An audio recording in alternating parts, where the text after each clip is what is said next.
Welcome to the question and responses on mental illness. And now please share this vital life-saving information. Subscribe to our channel. It's going to help us grow and help us literally change the world through change in beliefs. Let's get into it. Question 1 from Samuel Boyd. I would love to hear you talk about antipsychotics and how they debilitate you. They do not work.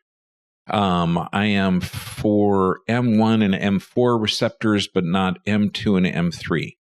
That's good. Since I'm off antipsychotics, my sleep was 10 hours a day, but now it's back to 6.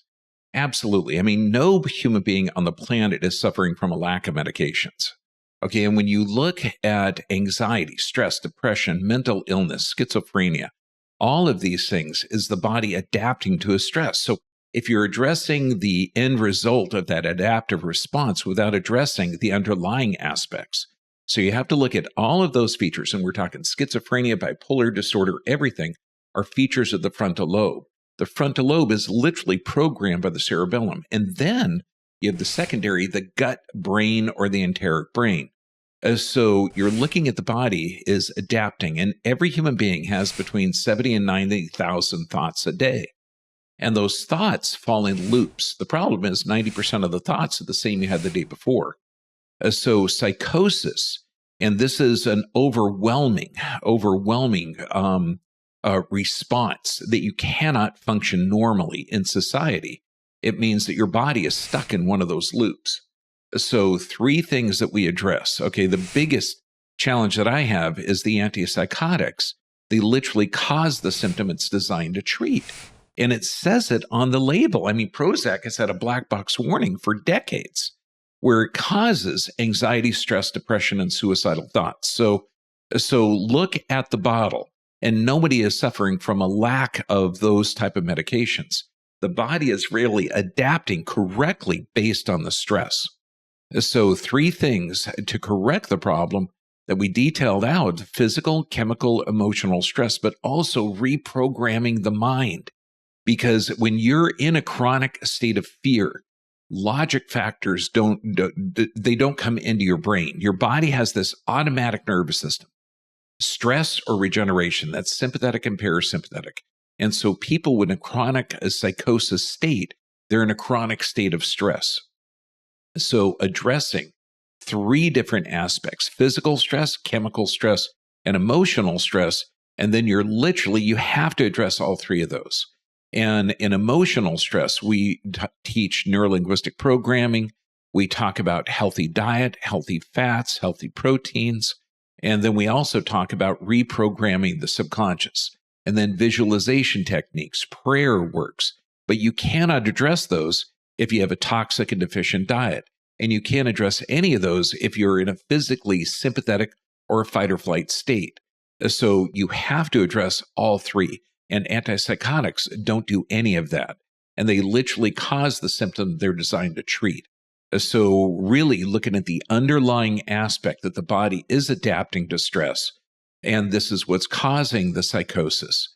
And literally, I tell people, your body is responding and brain is responding correctly based on the stimulus. So we have to change that. And this is why we do cross-crawl exercises to get both halves of the brain to fire correctly. We teach multiple different types of breathing techniques. We talk about changing out of that fight or flight state into the rest, digest, and repair. So you have a balanced autonomic nervous system. Then you're addressing the underlying causes. Absolutely. Samuel, brilliant, man, because it is hard to break free from those medications. Question 2 from Peppermint Patty. Ooh, Charlie Brown fan. You mentioned Synthroid. What about someone born without a thyroid? Do they need to take some form of thyroid hormone? Absolutely. But also look at more than that. You never see one congenital anomaly. Okay, like there's going to be something else. And since the thyroid is involved in metabolic processes, you're going to need to take a complete one. And this is if you've had thyroid removal. You look at Armour thyroid, which is ground up pig thyroid. And so that'll give you a little bit more of a boost. But also know that your adrenals are going to be in a strained state. So you were blessed with a high maintenance body, being born without a thyroid. And what I mean is you have to watch your sleep patterns. You have to watch your exercise patterns. So you're sleeping well. You're waking up refreshed. Practice mental and emotional exercises. Look at healthy diet. And you're addressing the physical, chemical, emotional stress, then your body is going to be able to adapt as best as it can, and being born with that congenital anomaly. But also look for other factors. Anytime we see a congenital anomaly on an x-ray of a structure, there's always going to be secondary and tertiary issues as well. So address the physical, chemical, emotional stress, but Armour Thyroid is going to be a heck of a lot better than Synthroid. Question 3 from Rick Van Winkle. I was going to say Ribby and Winkle, but no, Rick Van Winkle. I checked off 90% of the list, and I'm diagnosed as bipolar and adult advanced ADHD. When you look at the diagnosis, and this is in the medical world, Ayurvedic medicine doesn't diagnose, or Ayurvedic care doesn't diagnose, acupuncture doesn't diagnose, traditional chiropractic doesn't diagnose. You assess what is going on with that individual human. A diagnosis is putting you in a category of advanced or secondary adult attention deficit hyperactivity disorder, bipolar disorder. Okay, they're putting you in a category. And when I talk to the young doctors that come to work for me, I say, look, a diagnosis doesn't help that patient at all. If you have 10 people all with fibromyalgia, 10 people with all bipolar disorder, 10 people with bowel disorders, name the diagnosis, okay? Do they have the same physical, chemical, or emotional stressors? No, not at all. Do they have the same solutions? No. Okay, but now, do they have the same medical interventions? Absolutely. They're going to get the same antidepressants, muscle relaxants, stimulants, whatever. And so I'm not a fan of being diagnosed, okay, but knowing that bipolar and attention deficit disorders are all features of the frontal lobe of the brain. Now, this could have been from a past impact. This is why you see a lot of people with head injuries are going to have impulse control issues, and they're going to have certain personality feature changes. So there could have been a direct impact, but also that frontal lobe is programmed by the cerebellum, and that gets its input from the position and motion of the vertebrae.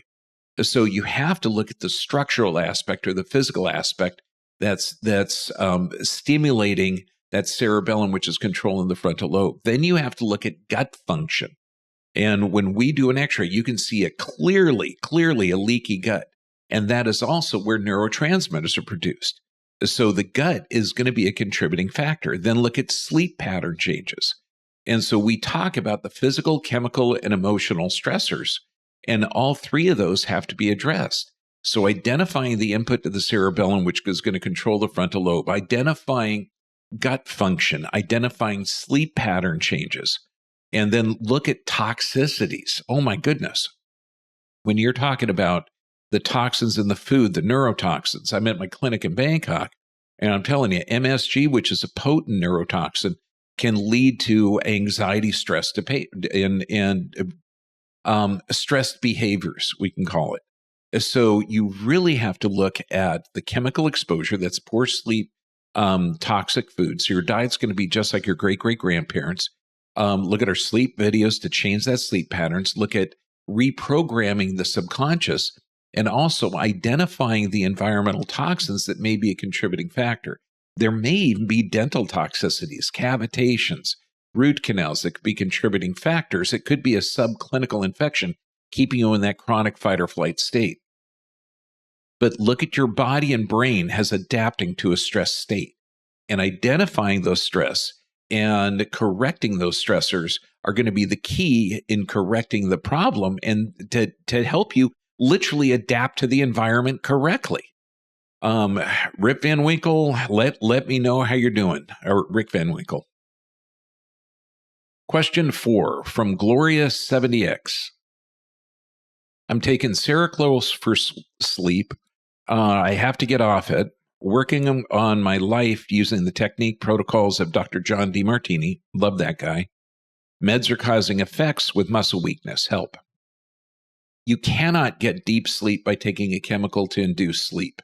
And the frustrating thing is Seroquel, they're going to give a lot of antidepressants and medications off label because they can have a side effect for sleep. But also, a lot of doctors are going to prescribe an antidepressant has sleep medication in order to fool the patient. I mean, it's not ethical, it's not moral, and it's not correct. I mean, you don't give a chemical to induce sleep. You have to address the underlying cause. And the meds, of course, they're going to cause. Crazy doctors will call them side effects. But in reality, all medications have effects and multiple effects on multiple systems of the body. So to get off of this, we have to identify three things: physical, chemical, and emotional stressors. And then your body can adapt correctly. Physical stressors: get static and stress x-rays of the entire structure. That means if you see a problem, you're going to take a stress x-ray to see if that problem can be corrected. Get some nerve scans, because every human being has this automatic nervous system. Stress or regeneration, those are the only two switches you got. And so if you're in a stress or a sympathetic dominant state, identify the contributing factors to that so you can get in a balanced autonomic nervous system state. And then look at the diet. Your diet's going to be just like your great-great-grandparents: healthy, organic, unprocessed, and look for neurotoxins in the food. Look at glyphosates. Anything that can damage the gut flora is going to damage,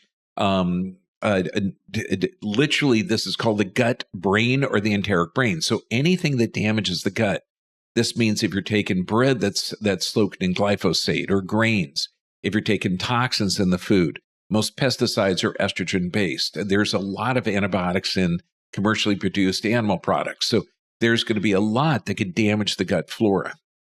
So the diet's got to be healthy, unprocessed. For sure, avoid MSG. I mean, that's like insane. Demartini's protocols are freaking brilliant. I love Dr. Demartini. And going through his breakthrough process several times, I even sent my daughter-in-law to be a teacher of his method.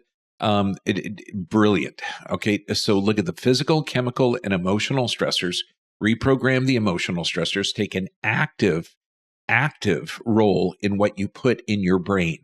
So anything that you're on the social media, look at